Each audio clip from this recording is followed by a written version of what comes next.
Unti-unting tumataas ang temperatura ng ating tubig, at ang mga parasito sa pond ay nagsisimulang dumami sa malalaking bilang. Ang mga fish at shrimp pond ay may parasitic outbreak, nagdudulot ng malaking pagkalugi sa ating mga magsasaka. Ito ay isang problema na 99% ng mga magsasaka ay makakaharap kapag nakakita ka ng fish pond na may mga insektong bulong, roundworms, dumpling worms, fish head small melon worms, red nematodes. Kailangan mo lang gamitin itong bote sa kamay ko, isa itong bote ng Japanese water worm killer. Ito ay isang katas ng kakanyahan ng halaman, mataas na konsentrasyon, mabilis na epekto. Ang pangunahing punto ay hindi saktan ang tubig, hindi saktan ang isda, hipon at alimango.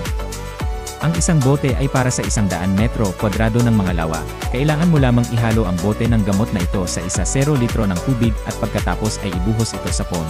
Ang fish pond at ang mga alagang hayop sa ibaba ay magiging malusog at lalago ng maayos. Madaling gamutin ang mga parasito sa fish pond. Mabilis na i-click ang link sa ibaba upang maiuwi ito.